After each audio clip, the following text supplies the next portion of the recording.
नमस्ते भाइयों।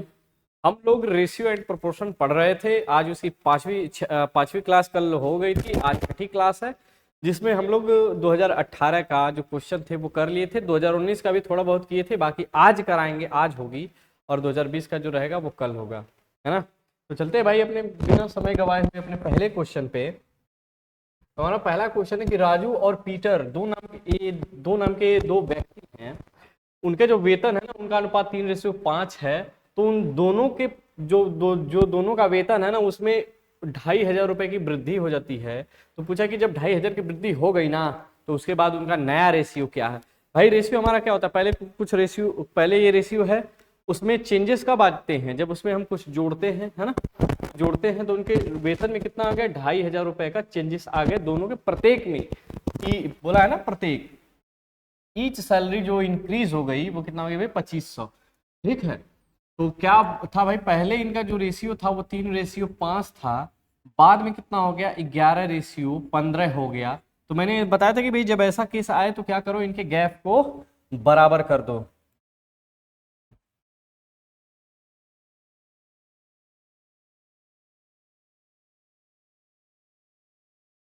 ठीक है, इनके गैप को क्या कर दो भाई, बराबर कर दो। ठीक, जैसे यहाँ 3:5 है नहीं, यहाँ 2 का गैप है, यहाँ 11:15 है, यहाँ 4 का गैप है। तो भाई दोनों को बनाओगे, ऊपर वाले को क्या करते हैं, ऊपर वाले को भी गैप को 4 बना देते हैं। 2 से मल्टीप्लाई कर देंगे तो 3 दूनी 6 और 5 ये कितना आ गया भाई, 6:10 के अनुपात में आ गया। अब गैप देखो, ये 6 4 10 और 11 4 15, दोनों के 4 4 में गैप है। ठीक है। तो क्या बोला है कि इनके प्रत्येक में क्या हुआ कि 2,500 रुपए की वृद्धि हो गई। तो यहाँ कितना वृद्धि होगी भाई, पहले 6 था अब 11 हो गया, ये पहले 10 था और 15 हो गया। तो दोनों में देखो समान वृद्धि हुई है, यहाँ 6 से 11 यानी 5 की, यहाँ 10 से 15 यहाँ भी 5 की। ठीक है। तो रेशियो में हमारा कितना यूनिट बढ़ा भाई, 5 यूनिट बढ़ा है। और जो एक्चुअल जो डेटा है ना, जो एक्चुअल उनका रुपया है वो कितना बढ़ा है, 2,500 रुपया। यानी कि दोनों आपस में क्या होंगे, बराबर होंगे। कितने गुने के बराबर है भाई, तो ये 25 यानी कि 500 गुने के बराबर है। तो बोला है कि पीटर का वेतन बताइए, जो पीटर है ना वो कितना कमाता है। तो पीटर भाई दूसरे नंबर पे है, तो यहाँ ये हमारा पीटर होगा।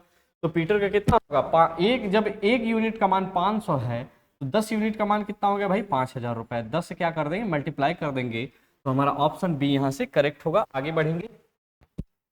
4,300 रुपए की राशि को ए, बी, सी और डी के बीच में 3:4:5:8 के अनुपात में विभाजित किया जाना था, लेकिन इसे गलती से 1/3:1/4:1/5:1/8 में विभाजित कर दिया गया।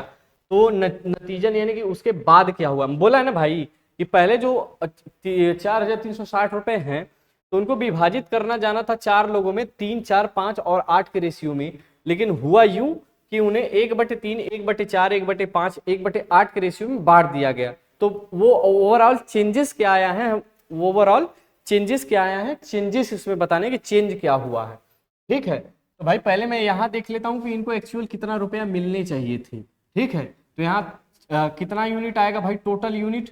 तो यहाँ टोटल 4,360 रुपए हैं। तो यहाँ टोटल यूनिट इनको कितना मिला है, 8 5 13 13 4 17 17 3 20, यानी कि यहाँ 20 यूनिट मिलना था, है ना। यहाँ 20 यूनिट मिलना था। तो ये 20 यूनिट का कितना मान है भाई, कितना मान है। तो काटेंगे इसको, जीरो से ये जीरो कट गया, तो 2 दूनी 4, 2 1 कम 2, 2 8 16, है ना। यानी कि एक यूनिट का मान यहाँ कितना आया, 218। ठीक है। तो निकालेंगे 3 यूनिट का मान, 4 यूनिट का मान, 5 यूनिट का मान और 8 यूनिट का मान। तो यहाँ से भाई 3 यूनिट का जब मैं मान निकालूंगा ना, तो एक यूनिट का मान 218 है, तो 3 यूनिट का निकालोगे तो 2 3 600 और 2 3 600 और 18 3 54, यानी कि जो तीन तीन यूनिट का मान आएगा ना, तो कितना आएगा भाई, 654। मैंने गुणा कैसे किया, ये भाई 218 दिया है और 3 का मुझे मल्टीप्लाई करना है। तो मैं इसको लिख सकता हूँ 200 + 18 और क्या कर दूंगा भाई, 3 से मल्टीप्लाई कर दूंगा। तो 3 दूनी 600 और 18 3 54, तो जोड़ दूंगा इसको 54 को, 654। ठीक है, कितना है भाई, 654। वैसे ही अब 4 का निकालूंगा, तो 4 दूनी 800 और 18 चौक 72। ठीक है, कितना है भाई, 472। ठीक, 4 दूनी 800 और 72, कितना है भाई, 872। 872। उसी प्रकार 500 का निकालोगे तो 18 5 90 और 5 दूनी 10, यानी कितना है भाई 1090। 1090, 18 दूनी 36, ठीक है 18 दूनी 36 और इसमें 18 का मल्टीप्लाई करोगे तो कितना आएगा भाई 64, 4 8 कम 8 8 से 14, 18 8 144। तो 18 दूनी 36 और 144 कितना आएगा भाई 3744। ये किसकी वैल्यू आई तो ये 18 की वैल्यू आई, यानी कि 18 यूनिट कितना मिलेगा 3744 रुपए मिलेंगे। ये तो गलत आ जाएगा ना, 18 यहाँ 8 दिया है भाई, 8 दूनी 16 और 8 दूनी 16 आएगा ना, 8 दूनी 1600 रुपए और प्लस 144 कितना आएगा 1744 रुपए। ठीक है कितना आया 1744, यानी कि उसको जो ए था ना उसको 654 रुपए मिलने थे, बी को 872 रुपए मिलने थे, और जो हमारा सी है उसको 1090 रुपए मिलने थे, और जो डी है हमारा 1744 रुपए उसको मिलने थे। ठीक, अब यहां से निकाल लेंगे कि यहाँ एक्चुअल जो रुपए मिला है इसको यहाँ कितना मिला है। तो 1/4, 1/3, 1/4, 1/5 और 1/8, 8 5 40 और 40 3 120। तो यहाँ 120 से क्या करोगे मल्टीप्लाई, कितना आएगा भाई 40 रेशियो 30, यहाँ भाई 5 दूनी 10 और 5 चौके 20, 24 24 पंजे होता है कितना 120, और यहाँ कितना आएगा 8 कम 8 और 8 चौके 32।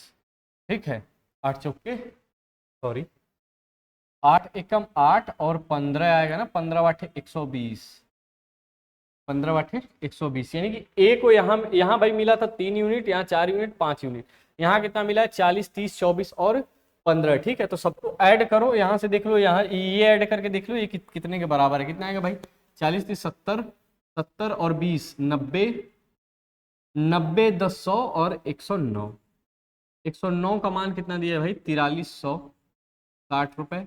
कितने गुने के बराबर आएगा भाई ये 40 के बराबर आएगा, है ना, 9 चौके 36 और 4 एकम 4 यानी कि 40।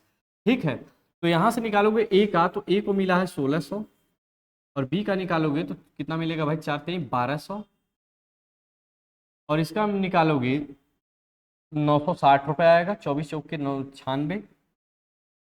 ठीक है, अब इसका निकालोगे तो 600 रुपये, डी का 600 रुपये। तो यहाँ से देखो भाई मिलना था उसको ए को 654 रुपये, लेकिन मिला है कितना 1600 रुपये। तो यहाँ से कंपेयर करोगे तो क्या यहाँ है भाई कि ये रिसिप्ट 956, यानी कि ए को 956 रुपये ज़्यादा मिला है नहीं मिला है, यहाँ से क्या हुआ है भाई वो नहीं मिला है। ठीक है, फिर बी का जब देखोगे तो बी 318 रुपये ज़्यादा पाया है, क्या बी जो है 318 रुपये ज़्यादा पाया है, तो नहीं पाया है ये बी भी 318 रुपये ज़्यादा। और यहाँ देखोगे तो जो डी है 1144 रुपये कम पाया है ना, मिलना था डी को 1744 रुपये, मिले हैं 600, मिले हैं 600 और उसको मिलना था 1744 रुपये। तो यहाँ तो भाई ये तो अरे भाई 600 और क्या बोला है कि 1144 रुपये कम मिले हैं, यानी मिला कितना था उसको 1744, 1744 में से 600 घटाओगे तो कितना आएगा 1144 रुपये। ठीक है, तो हमारा ऑप्शन डी यहाँ क्या होगा करेक्ट होगा। ये एसएससी सीएचएसएल का सवाल है जो हमारा आगामी पेपर 1 महीने बाद। ए और बी आयु का अनुपात 2:3 है और उनके व्यय का अनुपात 1:2 है। यदि बी के व्यय का 90% ए की आय के बराबर है तो ए और बी की बचत का अनुपात बताइए। ठीक है भाई, तो यहाँ जब ए का देखोगे ना तो ए का जो इनकम आएगा, यहाँ से मैं इसको हटा दूंगा रेशियो को, तो कोई वेरिएबल आएगा जैसे मैं एक्स ले लेता हूँ, 2x और 3x। यहाँ भी जब आऊंगा मैं एक्सपेंडिचर पे तो क्या कितना एक्सपेंडिचर है भाई, तो 1:2, इसका भी रेशियो हटाऊंगा तो वेरिएबल लगाऊंगा तो कितना y ले लेता हूँ y, और ये कितना हो जाएगा भाई 2y। ठीक है, अब आगे क्या बोला है कि यदि b के व्यय का 90%, जो b है हमारा ना व्यय का 90%, b का व्यय कितना है भाई खर्च, b का खर्च कितना है, ये हमारा a है और ये हमारा b है, b का खर्च कितना है 2y। ठीक है, b का जो खर्च है वो कितना है 2y। बोला क्या है कि b के व्यय का 90%, इसका 90% भाई मतलब 9/10 ए की आय के बराबर है। ए की आय कितना भाई 2x, इसके क्या है बराबर है, 2 से 2 कटेगा और 10 इधर चला जाएगा, या फिर y को उधर लेके चले जाओगे तो कितना आएगा 9/10 इज इक्वल टू एक्स बटे वाई। इसीलिए भाई ये चीज इतना की गई है क्योंकि हमें एक्स और वाई का क्या चाहिए, रेशियो चाहिए। तो यहाँ से एक्स और वाई का रेशियो कितना मिला, 9/10। तो यहाँ मान रख दो सबका। जब यहाँ एक्स का मान रखोगे इनकम में तो कितना है भाई 9, तो कितना है ये हो जाएगा 9 दूनी 18। कितना है भाई इनकम 9 दूनी 18, ठीक। और यहाँ रखोगे तो कितना आएगा 9 तिली 27 यानी कि 27। अब एक्सपेंडिचर का निकालोगे तो कितना वाई का मान आया है, वाई का मान 10 आया है। तो यहाँ वाई का मान कितना रख दोगे 10, और यहाँ 2 का मल्टीप्लाई कर दोगे 10 में तो कितना आएगा भाई 20, ठीक है। जैसे मेरा इनकम दिया है, मैं कुछ रुपए खर्च कर देता हूँ तो क्या करूंगा, इनकम में से एक्सपेंडिचर घटा दूंगा तो हमारा क्या हो जाएगा, बचत निकल के आएगी कि कितना रुपए मेरा बचा है, ठीक है। तो यही एक काम यहाँ करते हैं, क्या निकालना है भाई, हमें निकालना है कि जो उसकी बचत है उसका अनुपात। तो इसके जो सेविंग का अनुपात आएगा, 18 में से 10 घटाओगे तो कितना बचेगा 8, और 27 में से 20 घटाओगे कितना बचेगा भाई 7, यानी कि 8:7 के अनुपात में वो क्या कर रहा है, वो पैसे अभी वो बचा रहा है, ठीक है। तो आगे बढ़ते हैं। क्या दिया है कि ए और बी की वर्तमान आयु का अनुपात 6:5 है। जो उनका वर्तमान अनुपात है ना वो कितना है भाई 6:5। वर्तमान यानी कि आज की बात हो रही है, वर्तमान यानी कि आज जो है उनकी एज है वो 6:5 के अनुपात में है, ठीक है। तो 4 वर्ष पूर्व, जब वर्तमान से 4 वर्ष पूर्व जाओगे ना तो 5:6 हो जाएगी, जो हो जाती है उनकी 5:6 हो जाती है, या सॉरी 5:4, या फिर इसको मैं यहाँ नीचे ही लिख देता हूँ। जो वर्तमान उनकी जो अनुपात है वो 6:5 है, और 4 वर्ष पहले उनकी 5:4 है, ठीक है। तो कितना कम है भाई, वर्तमान से इनकी पूर्व कितना कम है, तो 1 यूनिट कम है ना यहाँ पे। जैसे 4 वर्ष पहले 5 एक ए है जो 5 यूनिट का था, और 4 वर्ष पूर्व ही जो बी था वो 4 यूनिट का था। 4 साल बाद यानी कि अपने वर्तमान में वो दोनों कितने हो गए 6:5, यानी कि एक यूनिट दोनों का क्या हो गया भाई, बढ़ गया। यहाँ 1 यूनिट बढ़ा है, लेकिन जो उनका एक्चुअल जो बढ़ा है भाई वो कितना बढ़ा है, 4 वर्ष पूर्व का दिया ना, तो यानी कि जो दिया है वो किसका दिया है, तो 4 साल, यानी 1 यूनिट का मान कितना हो गया 4, 1 यूनिट का मान कितना आएगा भाई 4। हमें बोला है कि अब से 12 वर्ष बाद, यानी कि वर्तमान से 12 वर्ष बाद, तो पहले वर्तमान का निकालोगे, फिर वर्तमान में 12 वर्ष जोड़ दोगे तो उसका क्या निकल के आएगा भाई, रेशियो आ जाएगा, ठीक है। वर्तमान से वर्तमान निकालोगे तो वर्तमान कितना है 6/5, तो 6 चौका 24, और 24 और 12 वर्ष बाद भी निकाल लेते हैं, 24 + 12, 24 + 12 जोड़ोगे तो कितना आएगा भाई 36, यानी कि 36, ठीक है। अब 5 का निकालोगे, 5 चौके 20, और 20 में 12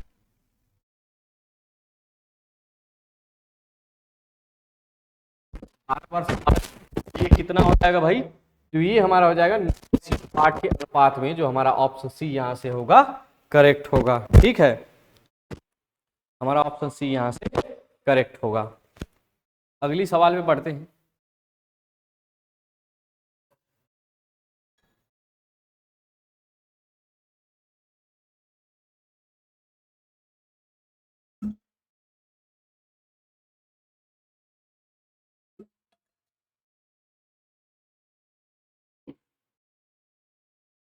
ठीक है, 15वीं सवाल है कि एक परीक्षा में सफलता का असफलता से रेशियो जो है वो 5:2 है। अगर असफलताओं की संख्या 14 अधिक थी तो सफलता का असफलता से 9:5 जो अनुपात है वो 9:5 होता। परीक्षा में बैठने वाले उम्मीदवारों की कुल संख्या क्या थी। जैसे भाई जो फेल पास का जो इनका अनुपात है ना, कि जो पास थे वो 5 यूनिट, और जो फेल थे वो 2 यूनिट। और ये कहा है कि यदि असफलताओं की संख्या यानी कि जो फेल हुए हैं उनमें यदि 14 जो संख्या थी और जुड़ जाती, जो 14 और फेल हो जाते तो जो रेशियो है वो 9:5 हो जाता, ठीक है। तो ऐसे सवालों को मैंने क्या बता दिया भाई कि एक्स से लगा लो, इजी पड़ता है, या फिर वैसे भी लगा लेते हो रेशियो से, जैसे मैं पीछे बताया था। तो पहले मैं इनको हटाऊंगा भाई रेशियो, तो वेरिएबल से गुणा करूंगा तो क्या 5x और 2x, भाई 2x नीचे आएगा ना 2x, आगे जो बोला है ये 5x और 2x, मैंने इसको बटे में ले लिया क्योंकि सवाल ऐसे ही आगे लगेगी। यदि असफलताओं की संख्या 14 अधिक होती, असफलता जो असफल हुए कितने भाई 2x, यदि ये 14 अधिक होती तो जो इनका रेशियो है ना वो 9:5 होता, ठीक है। हमारी सवाल यहाँ से आसानी से लग जाएगी, केवल डाटा समझने की बात होती है। क्या करेंगे अब, तिर्यक मल्टीप्लाई कर देंगे, ठीक है। 25x 9 दूनी 18x 18x उधर इधर आएगा तो क्या हो जाएगा भाई माइनस, इजिकल टू 14×9 = 126। ठीक है, अब जोड़ो घटाओगे इसमें 25 में से 18 घटाओगे कितना बचेगा भाई 7x। ठीक, अब एक कितना इधर है 126, काटोगे इसको कितना बार जाएगा 18, 18 7 126 है ना, 7 कम 7 बचेगा कितना भाई 5, 7/56, यानी कि यहाँ से x की जो वैल्यू आई वो कितना भाई 18 है। और जो मैं माना था तो x की वैल्यू भी आई है 18, तो यहाँ से क्या आएगा भाई 5x और 2x है ना। पहले जो हमारी संख्या थी वो कितनी थी 5x और 2x, ये हमारी संख्या थी, ये सफलताओं की संख्या, ये असफल लोगों की संख्या 5x और 2x। यहाँ से सफल और असफल दोनों की संख्या निकाल लोगे, दोनों को जोड़ के क्या कर दोगे, पेपर में तो वही लोग बैठते हैं ना, कुछ जो असफल होते हैं जो सफल होते हैं, दोनों दो ही लोग बैठेंगे, 20 का तो कोई बैठेगा नहीं। ठीक है, तो क्या होगा भाई 5x ये सफल, यानी कि 18 पंजे 90, x का मान रख दोगे ना इसमें, 18 पंजे 90 और 18 दूनी 36, दोनों को क्या कर दोगे भाई जोड़ दोगे, ये सफल और ये असफल, जोड़ोगे तो कितना आएगा 9 3 12 यानी कि 126। तो हमारा ऑप्शन यहाँ से सी करेक्ट हो जाएगा कि 126 जो कैंडिडेट है ना वो एग्जाम में बैठे थे। ठीक है, आगे बढ़ेंगे। ए और बी की आय का अनुपात 5:3 है, तो इसको भी भाई वैसे मान लेंगे, क्या मान लेंगे 5x और 3x, ये इनके इनकम का हो गया कि एक 5x कमाता है और एक 3x कमाता है। और जो इनका एक्सपेंडिचर है वो कितना है भाई 9:5, यानी कि मैं मान लूंगा 9 और 5। आगे बोला है कि यहाँ से रेशियो निकालेंगे, एक ही आय बी के व्यय की दोगुनी है। जो एक ही आय है ना, एक ही आय कितनी है, एक ही आय 5x है ना, एक ही आय 5x है, बी के व्यय की दोगुनी है, बी का व्यय कितना है भाई 5y, तो दोगुनी है क्या बी का व्यय। 5 से हमारा 5 कटेगा तो x, बट ये नीचे y आएगा, तो ऊपर यहाँ क्या बचा है भाई 2 और नीचे क्या रहेगा 1, यानी कि x से y का जो रेशियो आया वो कितना आया 2:1। तो यहाँ से इनकम रख दोगे भाई यहाँ से, तो 5 दूनी 10, क्या आएगा भाई 5 दूनी 10, और यहाँ से 3 दूनी 6, 3 दूनी 6, और ये तो ए वाई का मान यहाँ रखोगे एक ही रखोगे, तो ये तो कोई मतलब नहीं है, एक का गुणा एक किसी में करोगे वही संख्या आएगी। तो इनकम और एक्सपेंडिचर क्या है भाई 10 9 ए का और 6 5 बी का। ठीक है, घटा दोगे यहाँ से तो क्या मिलेगी हमें सेविंग, 10 में से 9 गया 1, 6 में से 5 गया 1, 1:1 के अनुपात में उनकी क्या है सेविंग है, ऑप्शन बी यहाँ से करेक्ट है। तीन संख्याएं 1/2 रेशियो 2/3 रेशियो 3/4 के अनुपात में है, सबसे बड़ी और सबसे छोटी संख्या का अंतर 27 है, तो सबसे छोटी संख्या बताए भाई। एसएससी CHSL 2018 की 2019 की ये सवाल है। तो 1/2 रेशियो 2/3 रेशियो 3/4, क्या बताया था भाई, इस नीचे वाले का एलसीएम ले लो, कितना आएगा भाई 4 3 12, 2 6 का 12 यानी कि 6, 3 चौके 12 और 4 आएगा 4 दूनी 8, 4 का भाग 12 में दोगे 3 बार, और 3 का गुणा 3 में करोगे तो 9।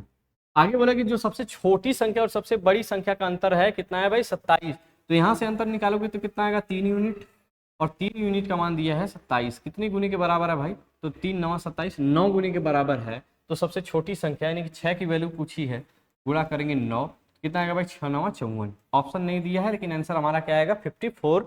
ठीक, आगे बढ़ते हैं। ये सीधे सीधे केवल मान रखना है भाई, इसको क्या करिएगा आप लगाइएगा।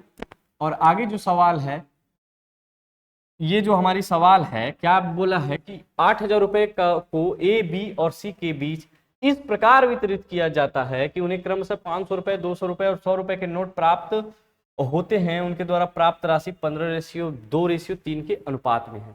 ठीक है, तो यहाँ भाई इनका रेशियो दिया है ना कि जो धनराशि है ना, तो 15:2:3 के अनुपात में है, तो टोटल कितना मिला भाई 20 यूनिट मिला है ना, तीनों को कितना मिला है 20 यूनिट, लेकिन यहाँ कितना मिला है 8,000, तो कितने गुने के बराबर होगा, 0 से 0 कट गया, 2 चौके 8 यानी और 2 0 यानी कि 400 गुने के बराबर है।